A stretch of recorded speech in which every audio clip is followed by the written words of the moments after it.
Hello my dear friend and my dear student, मेरे इस YouTube channel में आप सभी लोगों का स्वागत है। मैं आप लोगों की इसमें तुलनात्मक शासन और राजनीति पढ़ा रहा हूं। तुलनात्मक शासन और राजनीति के अंतर्गत मैं इसमें आप लोगों को यूनिट 6 पढ़ा रहा हूं। यूनिट 6 के अंतर्गत अमेरिकी शासन प्रणाली के बारे में दिया गया है और अमेरिकी शासन प्रणाली के अंतर्गत मैं आपको अमेरिकी व्यवस्थापिका या कांग्रेस बता चुका हूं। इस वीडियो के अंतर्गत मैं आप लोगों को अमेरिकी राष्ट्रपति के बारे में बताऊंगा। अमेरिकी कार्यपालिका यानी कि संयुक्त राज्य अमेरिका की कार्यपालिका। जैसा कि कार्यपालिका जो होती है वह किसी भी देश का प्रशासन करती है। कार्यपालिका जो होती है वह किसी भी देश का प्रशासनिक अंग होती है, प्रशासनिक निकाय होती है। हमारे देश में भी कार्यपालिका है, ब्रिटेन में भी कार्यपालिका है। तो कार्यपालिका चूंकि हमारे यहाँ संसदीय शासन व्यवस्था है तो इसलिए कार्यपालिका दो प्रकार की है। जैसे एक नाम मात्र की कार्यपालिका है, दूसरी वास्तविक कार्यपालिका है। नाम मात्र की कार्यपालिका का प्रधान राष्ट्रपति है और ब्रिटेन में राजा या रानी है। वहीं वास्तविक कार्यपालिका का प्रधान प्रधानमंत्री होता है। हम देखते हैं कि हमारे यहाँ कार्यपालिका के दो रूप हैं, एक प्रधानमंत्री है, एक राष्ट्रपति है। राष्ट्रपति संवैधानिक शासक है और प्रधानमंत्री वास्तविक शासक है। लेकिन अमेरिका में अध्यक्षात्मक शासन प्रणाली है और अध्यक्षात्मक शासन प्रणाली के अंतर्गत कार्यपालिका व्यवस्थापिका के प्रति अनुत्तरदायी होती है। कार्यपालिका व्यवस्थापिका के प्रति अनुत्तरदायी होती है, यानी कि कार्यपालिका अलग होती है, व्यवस्थापिका अलग होती है। जैसा कि अमेरिकी शासन प्रणाली में सीनेट का अलग से चुनाव कराया जाता है, प्रतिनिधि सभा के सदस्यों का अलग चुनाव कराया जाता है। इसी तरह से जो कार्यपालिका है यानी कि राष्ट्रपति, उसका भी चुनाव अलग तरीके से होता है। उसका भी चुनाव स्वतंत्र रूप से चुनाव होता है, उससे व्यवस्थापिका से कोई मतलब नहीं होता है। चुनावी प्रक्रिया के संबंध में व्यवस्थापिका से कोई मतलब नहीं होता है। जैसे कि हमारे यहाँ लोकसभा का चुनाव होता है और लोकसभा में जिस दल को बहुमत मिलता है उसी दल का प्रधानमंत्री नियुक्त किया जाता है। ब्रिटेन में भी यही व्यवस्था है कि कानून सभा में जिस दल को बहुमत मिलता है उसी दल का व्यक्ति प्रधानमंत्री के पद पर नियुक्त किया जाता है। लेकिन अमेरिका में क्या है कि अमेरिका में कार्यपालिका स्वतंत्र है, वहाँ राष्ट्रपति का अलग से चुनाव होता है और संसद यानी कि कांग्रेस के सदस्यों का अलग से चुनाव होता है।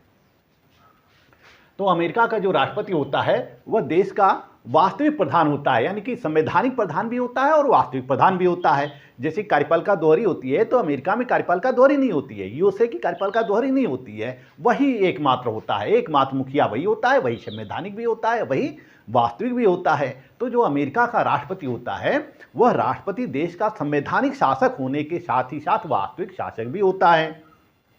क्योंकि अध्यक्षात्मक शासन व्यवस्था में, जहां अध्यक्षात्मक शासन व्यवस्था है, जैसे कि यूएसए में अध्यक्षात्मक शासन व्यवस्था है, प्रेसिडेंशियल गवर्नमेंट है, तो जहां भी अध्यक्षात्मक शासन व्यवस्था होती है वहां पर कार्यपालिका में ही सभी शक्तियां निहित होती है। कार्यपालिका में ही सभी शक्तियां निहित होती है। और कार्यपालिका कौन है? अमेरिका का राष्ट्रपति है। तो राष्ट्रपति ही देश का वास्तविक शासक है और देश का नामात्र का भी शासक होता है।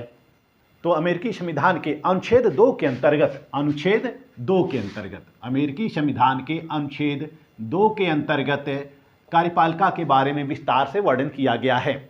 जैसा कि अनुच्छेद 1 क्या है? विधायिका के बारे में है, कांग्रेस के बारे में है। लेकिन अनुच्छेद 2 जो है वह राष्ट्रपति के बारे में प्रावधान करता है। उसमें राष्ट्रपति के बारे में सभी प्रकार का वर्णन दिया गया है अनुच्छेद 2 के अंतर्गत। यानी कि यह राष्ट्रपति के कार्य, शक्तियां, योग्यताएं, विशेषाधिकार, वेतन भत्ते, परिलब्धियां इत्यादि के बारे में अनुच्छेद 2 के अंतर्गत दिया गया है। तो इस अनुच्छेद के अंतर्गत जो राष्ट्रपति होता है वह राष्ट्रीय और अंतर्राष्ट्रीय क्षेत्रों में या राष्ट्रीय और अंतर्राष्ट्रीय प्रशासन के संदर्भ में उसको पर्याप्त शक्तियां प्राप्त होती हैं। यानी कि जो अनुच्छेद 2 में प्रावधान कर दिया गया है, इस प्रावधान के अनुसार राष्ट्रपति को राष्ट्रीय और अंतर्राष्ट्रीय क्षेत्रों में व्यापक शक्तियां प्राप्त होती है। वह राष्ट्रीय क्षेत्रों में भी प्रशासन कर सकता है और अंतर्राष्ट्रीय क्षेत्रों में भी प्रशासन करता है। जैसे विदेशों से संधि करना, विदेशों से समझौते करना, ये सब राष्ट्रपति के द्वारा किया जाता है। लेकिन सीनेट का अनुमोदन मिलना आवश्यक होता है। तो अमेरिका का जो राष्ट्रपति का पद है वह बहुत ही शक्तिशाली है। संविधान के द्वारा राष्ट्रपति को पर्याप्त शक्तियां दी गई हैं। जितना शक्तिशाली अमेरिका का राष्ट्रपति है, शायद उतना शक्तिशाली किसी भी देश का राष्ट्रपति नहीं है, किसी भी देश का मुखिया नहीं है। जैसा कि पूर्व राष्ट्रपति जॉन एफ कैनेडी का कहना है, जॉन एफ कैनेडी का कहना है जॉन एफ कैनेडी का कहना है कि राष्ट्रपति अकेला ही राज्य का प्रमुख है। वह मुख्य कार्यपालिका ही नहीं बल्कि मुख्य सेनापति, औपचारिक प्रमुख एवं विधायी तथा दलीय नेता भी है। इसी तरह से अमेरिका के राष्ट्रपति के बारे में लास्की का कहना है, लास्की का कहना है कि संयुक्त राज्य का राष्ट्रपति राजा से कम या अधिक दोनों है। संयुक्त राष्ट्र अमेरिका का राष्ट्रपति राजा से कम या अधिक दोनों है। वह प्रधानमंत्री से अधिक और कम दोनों है, यानी कि वह राजा से और प्रधानमंत्री से कम और अधिक दोनों हैं। इसी तरह से आग महोदय कहते हैं अमेरिका के राष्ट्रपति के बारे में, आज अमेरिका का राष्ट्रपति संसार का सबसे महान शासक हो गया है। आज अमेरिका का राष्ट्रपति संसार का सबसे महान शासक हो गया है। वहीं मुनरो का कहना है, मुनरो का कहना है कि अब तक लोकतंत्र में किसी भी एक व्यक्ति ने इतनी अधिक सत्ता का प्रयोग नहीं किया जितनी कि अमेरिकी राष्ट्रपति करता है। वहीं आग व रे का कहना है, आग व रे का कहना है कि यूरोप के तानाशाहों को छोड़कर अमेरिका के राष्ट्रपति के मुकाबले में किसी के पास इतनी शक्ति नहीं है, और यह भी तब जबकि संविधान ने उस पर पर्याप्त प्रतिबंध लगाए हैं। तो इस तरह से हम देखते हैं कि विभिन्न विद्वानों ने अमेरिका के राष्ट्रपति के पद का महिमा मंडन किया है। उनका कहना है कि राष्ट्रपति बहुत ही शक्तिशाली है। विश्व के अन्य देशों की अपेक्षा अमेरिका का राष्ट्रपति अत्यधिक शक्तिशाली है, पावरफुल है। वह अंतर्राष्ट्रीय क्षेत्रों में वह कुछ भी कर सकता है। तो आइए देखते हैं कि राष्ट्रपति का निर्वाचन कैसे होता है, राष्ट्रपति पद की योग्यताएं क्या होती हैं, उसका कार्यकाल कितना होता है। इन सब को हम विभिन्न बिंदुओं के अंतर्गत समझेंगे। आइए देखते हैं योग्यताएं। राष्ट्रपति पद की योग्यताएं क्या होनी चाहिए। जैसा कि अमेरिका में, संयुक्त राज्य अमेरिका में वर्तमान समय में जो बिडेन राष्ट्रपति हैं, तो राष्ट्रपति बनने के लिए क्या क्या योग्यताएं होनी चाहिए, इसको देखते हैं। राष्ट्रपति पद के लिए योग्यताओं का निर्धारण अनुच्छेद 2 में किया गया है। अनुच्छेद 2 अमेरिकी संविधान के अनुच्छेद 2 में भाग 1 में किया गया है, या इसको उपधारा भी बोलते हैं। इसमें यह प्रावधान किया गया है कि वह अमेरिका का जन्मजात नागरिक होना चाहिए। उसको अमेरिका का जन्मजात नागरिक होना चाहिए। और दूसरा, वह अमेरिका में 14 वर्ष तक रहा हो, लगातार 14 वर्ष तक रहा हो। यदि लगातार नहीं रहा है तो उसकी कुल अमेरिका में रहने की कुल अवधि कितनी होनी चाहिए, 14 वर्ष तक होनी चाहिए। तीसरा है, उसकी आयु कितनी होनी चाहिए, 35 वर्ष होनी चाहिए। उसकी आयु 35 वर्ष होनी चाहिए। ये तो 3 उसकी मूलभूत योग्यताएं हैं। राष्ट्रपति पद के लिए मूलभूत योग्यताएं हैं कि वह संयुक्त राज्य का जन्मजात नागरिक हो, उसकी आयु 35 वर्ष हो, वह 14 वर्षों तक अमेरिका में रहा हो। हालांकि अमेरिका का नागरिक हो, लेकिन यदि वह बाहर रहा हो फिर भी अमेरिका में वह कुल मिलाकर 14 वर्ष तक रहा हो। लेकिन इसके साथ साथ कुछ व्यवहारिक योग्यताएं होती हैं कि वह किसी राजनीतिक पद पर हो या राजनीतिक पदाधिकारी हो। जैसे कि वह मेयर हो, गवर्नर हो, सीनेट का सदस्य हो या प्रतिनिधि सभा का सदस्य हो, यानी कि बहुत ही महत्वपूर्ण राजनीतिक पदों पर रहा हो, और उसके पास पर्याप्त पैसा हो, यानी कि वह धनी व्यक्ति हो और वह कुशल वक्ता हो तथा जनता के बीच पॉपुलर हो। तो ऐसे ही व्यक्ति राष्ट्रपति का चुनाव लड़ सकते हैं, क्योंकि अमेरिका में राष्ट्रपति की चुनाव की प्रणाली जो है बहुत खर्चीली है। तो जिसके पास अधिक पैसा होता है वही राष्ट्रपति का चुनाव लड़ता है, क्योंकि करोड़ों डॉलर रुपए खर्च होते हैं राष्ट्रपति के चुनाव में। विश्व की सबसे महंगी चुनाव प्रणाली जो है वह अमेरिका की है, अमेरिका के राष्ट्रपति पद की है।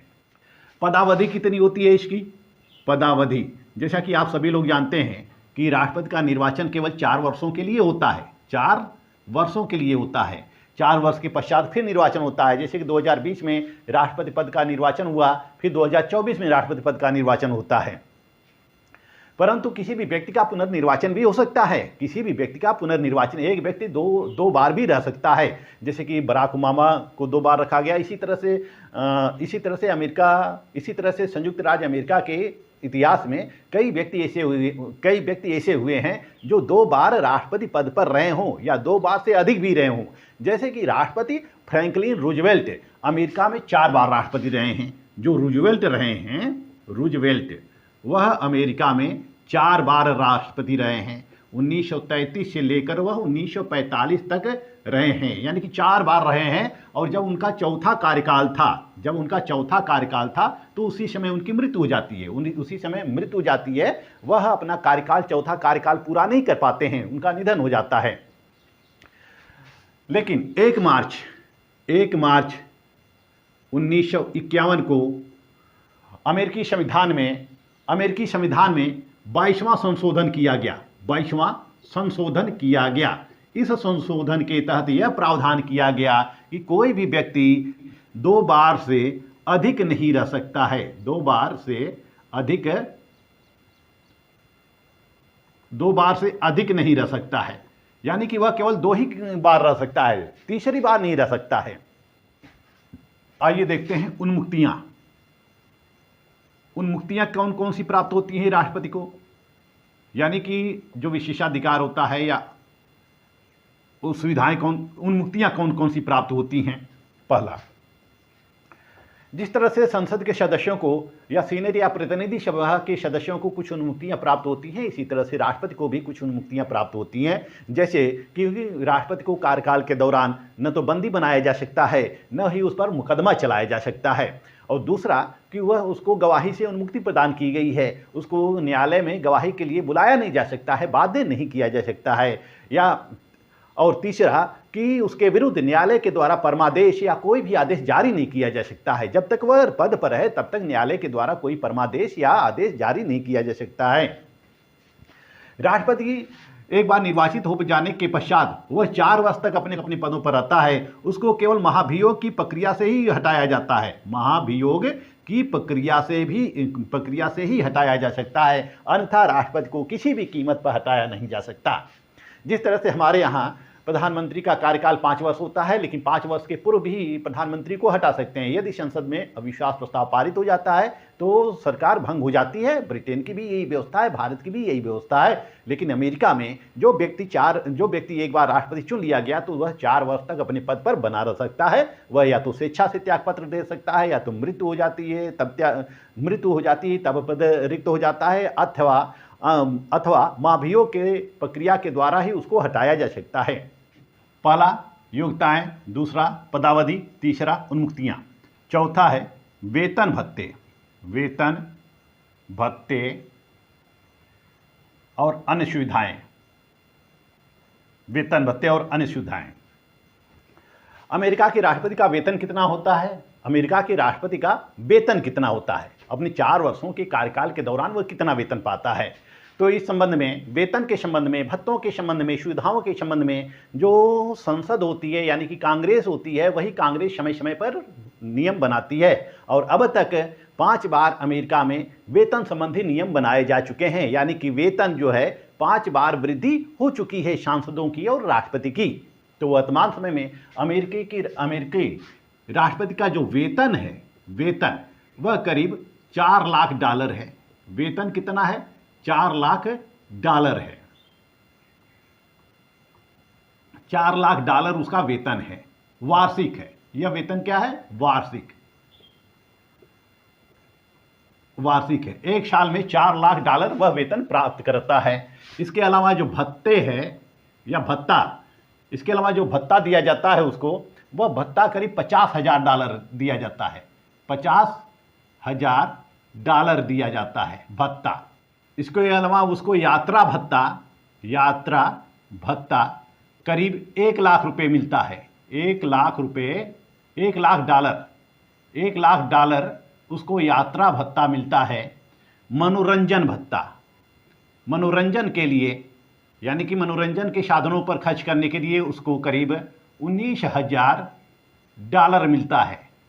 $19,000 मिलता है सालाना, वार्षिक। तो यह वेतन और भत्ते हैं राष्ट्रपति के। वार्षिक वेतन इतना मिलता है। इसके अलावा उसको अनेक प्रकार की सुविधाएं दी जाती हैं, जैसे कि उसको रहने के लिए एक आवास दिया जाता है जिसको व्हाइट हाउस बोला जाता है। क्या बोला जाता है उसको? व्हाइट हाउस बोला जाता है। व्हाइट हाउस बोला जाता है। यह अमेरिका के राष्ट्रपति का आधिकारिक आवास होता है। यही व्हाइट हाउस में अमेरिका का राष्ट्रपति निवास करता है।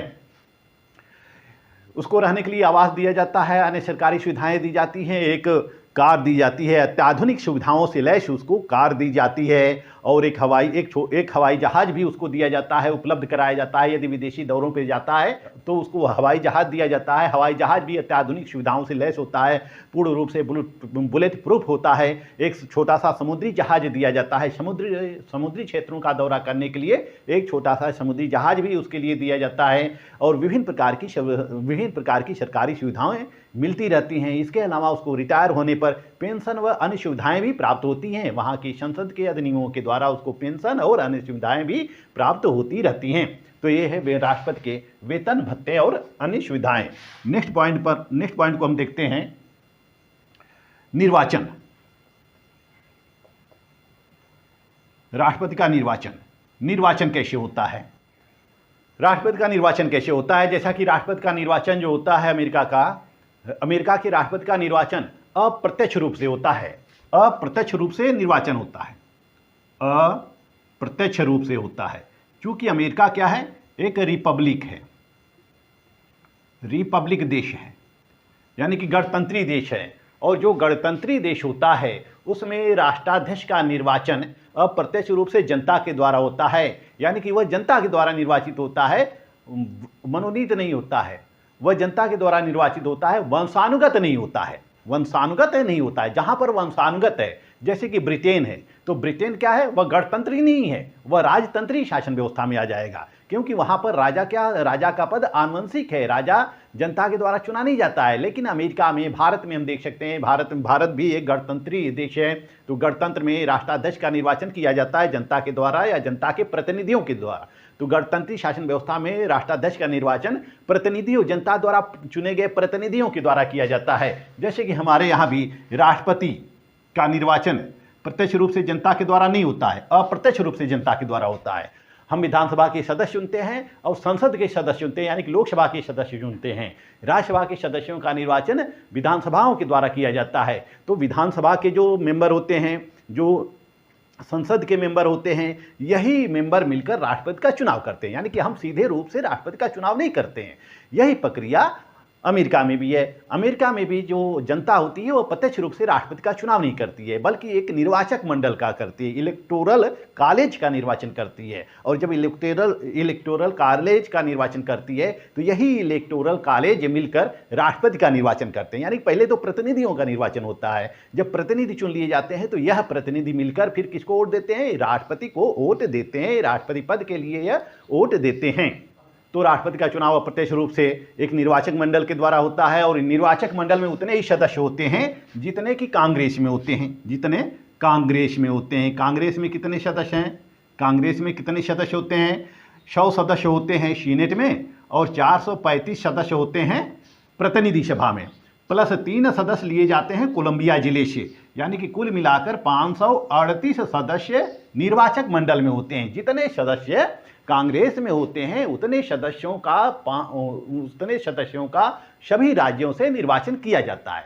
538 सदस्यों का निर्वाचन किया जाता है। अमेरिका में कितने राज्य हैं? 50 राज्य हैं। तो 50 राज्यों से 538 इलेक्टोरल का हम निर्वाचन करते हैं, यानी कि अमेरिकी जनता 538 लोगों का निर्वाचन इस 50 राज्यों से करती है। और यह जो 538 चुने जाते हैं, मेंबर चुने जाते हैं, यह राष्ट्रपति को वोट देते हैं। अमेरिका में कोई भी व्हिप नहीं है कि जो दल के सचेतक की तरफ से जो व्हिप जारी होता है उसी व्हिप का सभी लोग पालन करते हैं, बल्कि वह अपने से वोट दे सकते हैं। जो जैसे कि डेमोक्रेटिक पार्टी है, रिपब्लिकन पार्टी है, और डेमोक्रेटिक पार्टी और रिपब्लिकन पार्टी, तो यह किसी को भी वोट दे सकते हैं। यह जरूरी नहीं है कि अपने ही दल के सदस्य को वोट दें, यह दूसरे दल के सदस्य को भी वोट दे सकते हैं। तो अमेरिका में जो चुनाव की प्रक्रिया होती है, सबसे पहले तो 538 निर्वाचक मंडल का चुनाव होता है। निर्वाचक मंडल का चुनाव होता है, यही निर्वाचक मंडल राष्ट्रपति को चुनते हैं। और इसमें 538 सीटों में से जिसको 270 सीट मिलती है, 270 सीट मिलती है, जिस पार्टी को 270 वोट मिलते हैं उसी पार्टी का राष्ट्रपति चुना जाता है। रिपब्लिकन या डेमोक्रेटिक पार्टी का राष्ट्रपति चुना जाता है। यानी कि राष्ट्रपति होने के लिए कितना कम से कम मत चाहिए? 270 मत चाहिए। किसका मत चाहिए? इलेक्टोरल कॉलेज का मत चाहिए। यानी कि जो डेलीगेट होते हैं, डेलीगेट का मत चाहिए, जिसको हम डेलीगेट बोल सकते हैं या प्रतिनिधि बोल सकते हैं, जिनका निर्वाचन जनता के द्वारा प्रत्यक्ष रूप से होता है। तो राष्ट्रपति के चुनाव में अमेरिका में मुख्य रूप से दो ही दलों की भूमिका होती है, एक डेमोक्रेटिक पार्टी की, डेमोक्रेटिक पार्टी की और दूसरा रिपब्लिकन पार्टी की। यह दो ही दल मिलकर अमेरिका के राष्ट्रपति के चुनाव के लिए सक्रिय भूमिका निभाते हैं। दो ही दल होते हैं। जब निर्वाचक मंडल का चुनाव हो जाता है तो फिर ये निष्क्रिय हो जाते हैं। इनका कार्य ही होता है, यानी कि इस निर्वाचक मंडल का कार्य क्या होता है? राष्ट्रपति का चुनाव करना। राष्ट्रपति के चुनाव करने के बाद ये फिर डिस्पर्स कर दिए जाते हैं, यानी कि इनका अस्तित्व समाप्त हो जाता है। फिर 4 साल के पश्चात फिर ये सक्रिय होते हैं। तो वर्तमान समय में अमेरिका में जो ये बिडेन राष्ट्रपति हैं, जो कि डेमोक्रेटिक पार्टी के हैं, तो अमेरिका में जो राष्ट्रपति के निर्वाचन की प्रक्रिया है वह काफ़ी लंबी है, काफ़ी उलझी हुई है, जल्दी किसी की समझ में आती नहीं है। तो मैं निर्वाचन की प्रक्रिया को नेक्स्ट वीडियो में बताऊंगा आपको, राष्ट्रपति के निर्वाचन की प्रक्रिया की, राष्ट्रपति का चुनाव कैसे होता है। क्योंकि राष्ट्रपति का चुनाव विभिन्न तरीकों से होता है, जैसे कि वहाँ पर जो 26 राज्य हैं, वहाँ पर अमेरिका में 26 राज्यों में प्राइमरी चुनाव होते हैं, प्राइमरी चुनाव होते हैं। और वहीं 16 राज्यों में काकस के द्वारा चुनाव होता है राष्ट्रपति का। तो मैं नेक्स्ट वीडियो में आपको राष्ट्रपति के चुनाव प्रणाली के बारे में बताऊंगा, चुनाव प्रक्रिया, कई स्टेज में राष्ट्रपति का चुनाव होता है। तो अगला वीडियो मेरा होगा यूएस राष्ट्रपति की चुनाव प्रक्रिया। मेरा वीडियो आप लोग देखते रहिए। मेरा वीडियो अच्छा लगे तो लाइक, सब्सक्राइब और शेयर करते रहिए। जो लोग मेरे चैनल पर पहली बार जुड़े हैं वह मेरे चैनल को सब्सक्राइब अवश्य करें। मिलते हैं नेक्स्ट वीडियो में, तब तक के लिए धन्यवाद।